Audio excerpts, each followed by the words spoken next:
My name is Hamid Mumin, and I'm a professor in the geology department at Brandon University. And right now we're sitting in our CFI lab, which is titled the Laboratory for Applied Research in Resource Geology. CFI stands for the Canada Foundation for Innovation. It's actually a federal government program which was designed to help build research infrastructure in universities across Canada. CFI partners with the Manitoba Innovation Fund so that the funds that come forward are typically a partnership between Brandon University, Canada Foundation for Innovation, the Manitoba Innovation Fund, plus industry sponsors. And we're very fortunate that we have good relationships with particularly the mining and the petroleum industry in Manitoba, and they came forward with that additional support. There's two main parts to this particular lab. We have a petroleum research section, and then the other side is the minerals research portion of the lab. We support the resource sector of the Manitoba and Canadian industry, and sometimes we do international work here as well. We also do research and open up the facility to anybody in the university who needs to analyze materials. They could be anthropological artifacts, indigenous artifacts, and particularly pipestone type material that may have originated here in Manitoba. We do these other things, but the main work is petrological work and largely related to the minerals industry. When we look at questions like, how did this particular mineral resource form? Why is it here? And how do we use that information to make new discoveries of new minerals and new metals? And in particular, these days, everybody's quite concerned about the critical minerals and the minerals that are needed and metals that are needed to support the new green industries and green technologies, which are fundamental to a healthy future for all of us. In southern and southwestern Manitoba, of course, besides the petroleum and energy industries, we have significant potash resources, which have been recently developed in the western side of Manitoba, and then, of course, extend into Saskatchewan. Also in southern Manitoba, we have all the limestone, the dolomite, and the sand and gravel aggregate resources needed for the construction industry and the cement industry, and limestones and things like gypsum resources, and there are many different types of resources which are sourced in the types of rocks we see in southwestern Manitoba, which are originated in a large ocean sedimentary basin.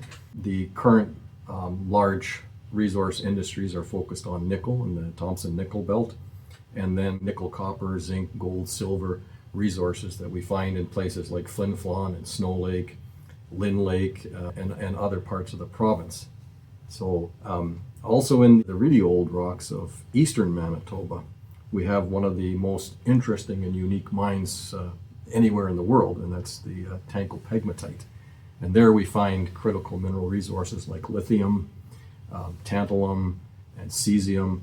They're very important for modern green technologies and all kinds of industrial and electronic applications. The resource industry in general has been very conscious and aware of the environmental issues and considerations and concerns that people have, not just in Manitoba, but across Canada and in fact worldwide. Because mining industries tend to be at the forefront and they're easily identified, they've been very conscious and they've been very proactive in many ways in dealing with their environmental issues. So we contribute to that in many different ways.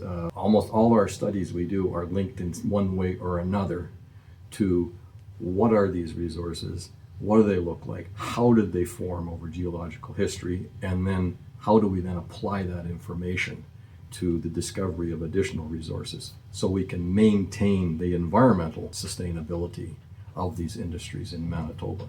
When we designed this lab, we're conscious of where we are and who we are at Brandon University. We're not competing with the giant universities around the world, and we don't want to bring here extremely expensive analytical equipment that has very narrow uses. What we've done instead is we've invested in the state-of-the-art equipment that is fundamental to the beginnings of all research. So we've set up this petrographic research lab, which is off stage one and maybe first few stages in the research process. From here, then we go to the next level of analytical work as needed and as required. And to do that, we have other labs here in the geology department and or we partner with other universities. The nice thing about the setting up a state-of-the-art petrographic lab is that so much research can be initiated and completed fully right at this stage. We're always open to collaborations. In fact, this particular lab is used by pretty much everyone in the Department of Geology, and occasionally it's used by people outside of the geology department. We have many connections to fellow geologists who are in government geological surveys. For example, the Manitoba Geological Survey. They do field work every year, and they often hire our students, take them out, and then when the students come back to complete their following year of education, they'll very often ask the students to take a certain aspect of what they collected and the samples they collected over the summer, go back to Brandon University and partner with one of the professors there and do a research project. This lab has been foundational to the work that is ongoing and has been done by our faculty members. We've done studies that ultimately lead to critical papers and even foundational papers which discuss the very large-scale aspects of major mineral deposit classes, some important environmental related work, and particularly with road stabilization. Partnered with a company centered in Winnipeg known as Cipher Environmental. We've been working on solving the problem of how do you stabilize gravel roads. There are something like 280,000 kilometers of unpaved gravel roads in Manitoba and Saskatchewan, and maybe a couple million across Canada. So this is a huge problem. Aggregate is becoming rare and more expensive in parts of Canada. We've all driven on gravel roads. We know what the problems are. It's dust, it's rutting, it's getting washouts when it's extreme wet, and it's dangerous, or potholes, and you name it. And it's expensive for the rural communities to continually have to maintain those roads, especially when they're high traffic roads. So what we've done is we've been doing a lot of work here at Brandon University on using deposits that are rich in clay minerals that are known as cohesive clays or swelling clays. In other words, they're very reactive and they absorb water. So what we do is we take those clays, which generally are the worst possible construction material, we mix them with a normal good A-base gravel aggregate, and then we manipulate the electronic properties of the clays so they bond up like a cement. And they electronically bond, and then they cement the loose gravel, and you get a very solid, secure, stable running surface for traffic. It's an ongoing project here in Manitoba, and the technology is actually spreading in other parts of Canada, and it's used in many other parts of the world as well. In this particular lab, the main users would be students who are carrying out thesis projects, like research projects, partnering with one of the faculty members, and most often it would be an fourth year honors thesis that they would do, and they can come in and do their petrographic research and sometimes other types of research, carry that out here, and then analyze their data and put together their research project. We also get students who in fact have either worked for the government or had summer jobs working with industry, and government and or industry sends the students back with a whole bunch of rocks and a lot of questions and say, can you do your little research report on this, and then send your report back to us. So we like to partner with industry and government and those types of projects that support our students.